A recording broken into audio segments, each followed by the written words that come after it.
Chapter 50. No spoilers. Thor is way behind in his shows. Yep, we killed the goats. Thor promised they would be resurrected good as new the next morning, so long as we didn't break any bones. Otis assured me frequent death was good for his exposure therapy. Marvin growled at me to get on with it and not be a weak-kneed wimp. It was a lot easier killing Marvin. After 2 years of homelessness, I thought I knew how tough it could be to keep myself fed. But let me tell you, killing and butchering an animal for my own supper was a new experience. You think it's gross to pull a half-eaten sandwich out of a trash bin? Try skinning a goat, cutting it into chunks, building a fire, then cooking the meat on a spit while attempting to ignore the goat heads staring at you from the scrap pile. You might assume that kind of experience would turn me into a vegetarian. But nope. As soon as I smelled the cooking meat, my hunger took over. I forgot all about the horrors of goat slaughter. Those Otis kebabs were the best thing I ever tasted.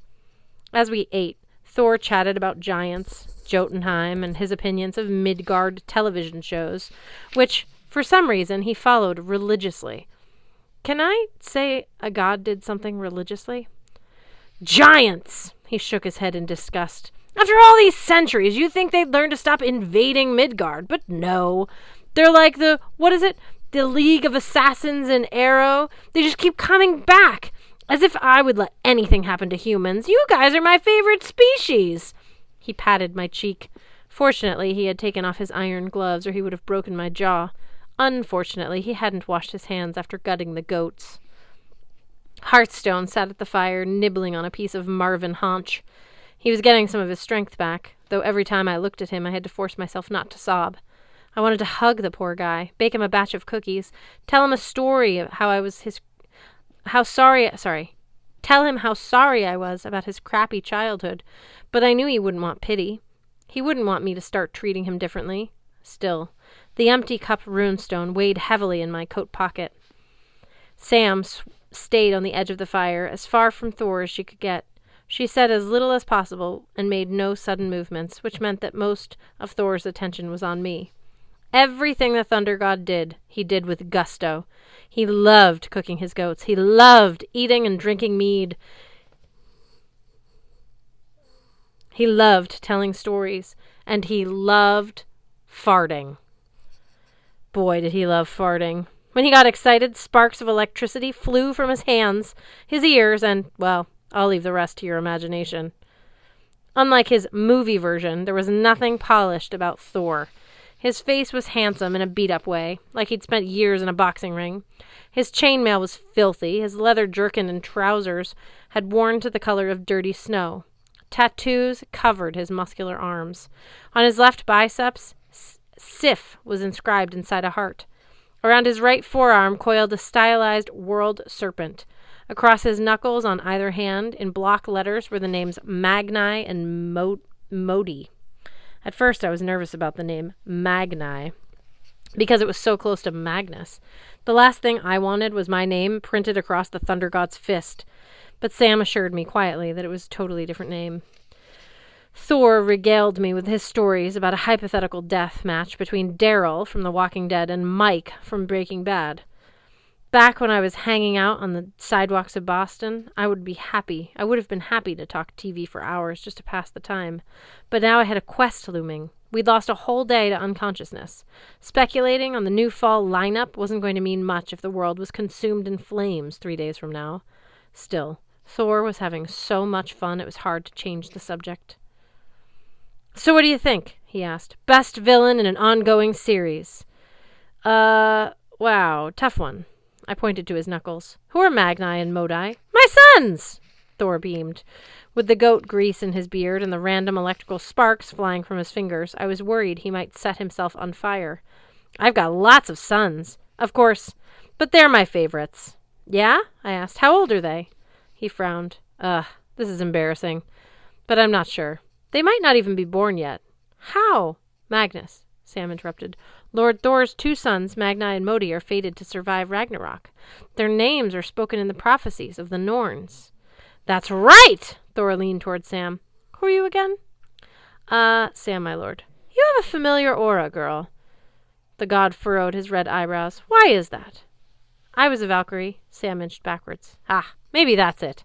Thor shrugged. You have to excuse me. I've been on 3,506 consecutive deployments in the Eastern Front, keeping the giants at bay. I get a little jumpy sometimes. Hearthstone signed. And gassy. Thor belched. What did the elf say? I do not speak gesticulation. He was wondering how you keep current on television, I said. Seeing as you're out in the field so much. Thor laughed. I have to do something to keep myself sane. Hearthstone signed. How's that working for you? The elf agrees, Thor guessed. I can watch my shows anywhere, or at least I could. Among its many other powers, my hammer, Mjolnir, got full bars of service and HD resolution in any of the 9 worlds. Got? Past tense? Sam asked. Thor cleared his throat loudly. But enough about television. How's that goat meat? You didn't break any bones, did you? Sam and I exchanged looks. When we'd first introduced ourselves to the god, I found it strange that Thor didn't have his hammer. It was sort of his signature weapon. I figured maybe it was just in disguise, like my sword. Now I was starting to wonder. His piercing, bloodshot gaze made me think it might be dangerous to ask, though. No, sir, I said. We didn't break any bones. Just theoretically. What would happen if we did? The goats would be resurrected with that damage, he said, which would take a long time to heal and be very annoying, and I'd either have to kill you or make you my slave forever. Hearthstone signed. This god is a freak. You're right, Mr. Elf, Thor said. It is a fair and just punishment. That's how I got my regular manservant, Thjalfi. Thor shook his head. Poor kid. These deployments were really starting to get to him. I had to grant him a furlough. I really could use another slave. He studied me appraisingly. So, I set aside my goat meat. How did you end up in the river? And why was that giantess trying to drown you? Oh, her. Thor glowered at the neighborhood-sized corpse in the middle of the icy swamp. She's the daughter of Girod, one of my oldest enemies. I hate that guy. He's always sending his daughters to kill me. He gestured toward the cliffs. I was heading to his fortress to see if... Well, no matter. Thank you for the assist. That was Frey's sword, wasn't it? Yes, Jack's around here somewhere, I whistled. Jack came hovering over. Hello, Thor, said the sword. Long time no see. Ha! The god clapped his hands in delight. I thought I recognized you. But isn't your name Sumerbrander? Why do the humans call you Jorvik? Jack, the sword corrected. Yak. No, the sword said patiently. Jack, with the English J sound. Okay, fine. Well, nice job with the giantess. You know what they say, Jack sounded smug. The bigger they are, the easier it is to fly up their nasal cavity. True, Thor said, but I thought you were lost. How did you come to be with these strange folk? He calls us strange, Hearthstone signed. Lord Thor, Sam said, we actually came here looking for you. We need your help, as Magnus will now explain. She stared at me like, if he knows what's good for him. I told Thor about the Norn's prophecy. 9 days hence. Sun going east. Surt explodes everything. Fenris wolf, nasty teeth, eats world, etc. Thor became agitated. Sparks flew from his elbows. He rose and paced around the fire, occasionally punching nearby trees. You want me to tell you where the island is, he deduced. That would be great, I said, but I can't. Thor muttered to himself. I can't be sending random mortals on wolf-watching tours. That's too dangerous. But Ragnarok, not ready. No, not unless... He froze, then turned toward us with eager gleam in his eyes. Perhaps that's why you're here. I do not like this, Hearthstone signed. Thor nodded. The elf agrees. You have come to assist me. Exactly, said Jack, humming with excitement. Let's do it, whatever it is. I had a sudden desire to hide behind the goat carcasses. Anything the god of thunder and the sword of summer agreed on, I didn't want to be part of. Sam placed her axe at her side as if she anticipated needing it soon. Let me guess, Lord Thor. You've lost your hammer again. Now, I did not say that. Thor wagged a finger at her. You did not hear that from me. Because if that were true, hypothetically speaking, and the word got out, the giants would invade Midgard immediately. You mortals don't realize how often I keep you safe. My reputation alone makes those giants too afraid to attack your world. Back up, I said. What did Sam mean, again? You've lost your hammer before? Once, Thor said. Okay, twice. 3 times if you count this time, which you shouldn't because I'm not admitting the hammer is missing. Right, I said. So, how did you lose it? I don't know. Thor started pacing again, his long red hair sparking and popping. It's just like, poof! I tried retracing my steps. I tried the Find My Hammer app, but it doesn't work. Isn't your hammer the most powerful weapon in the universe? I asked. Yes! And I thought it was so heavy nobody except you could pick it up. True. Even I need my iron gloves of strength to lift it. But giants are tricky. They're big and strong and they have magic. With them, many impossible things become possible. I thought about the eagle big boy and how easily he suckered me. Yeah, I get it. Is that why you're going to Arod's? Girod's, Thor corrected. And yes, he is a likely suspect. Even if he doesn't have it, he might know who does. Besides, without my hammer, I can't watch my shows. I'm a season behind on Sherlock, and it's killing me. I was ready to go to Girod's fortress myself, but I'm very glad you volunteered to go for me. We did? Hearthstone asked. That's the spirit, Mr. Elf. I'm glad you're ready to die for my cause. Really not, Hearth signed. Just go to Girod's fortress and check for my hammer. Of course, it's important you don't let on that it's missing. If Girod doesn't have it, then we don't want him to know that I don't have it. But if he doesn't have it, obviously ask him if he knows who does, without actually admitting that it's missing. Simra pressed her fingers to her temples. I'm getting a headache.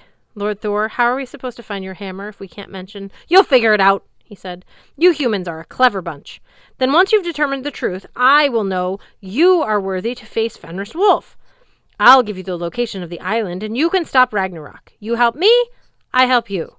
It sounded more like, you help me, then you help me some more, but I doubted there was a polite way to decline without getting an iron gauntlet in my teeth. Sam must have been thinking the same thing. Her face turned roughly the same shade of green as her hijab. Lord Thor, she said, invading a giant's fortress with only 3 people would be suicidal, Harth suggested. Stupid. Difficult, Sam said. Just then, a nearby pine tree shuddered. Blitzen dropped from the branches and landed waist deep in a pile of slush. Hearthstone scrambled over and helped him to his feet.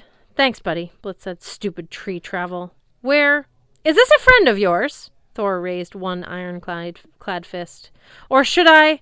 No, I mean, yes, he's a friend. Blitzen, Thor, Blitzen. The Thor? Blitzen bowed so low it looked like he was trying to avoid an airstrike. Honored. Seriously, hi. Wow. Well, then, the Thunder God grinned. You have 4 people to storm the giant's citadel.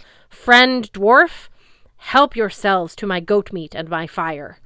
As for me, after being stuck in that river so long, I'm going to turn in early. In the morning, you can all set off to find my hammer, which of course is not officially missing.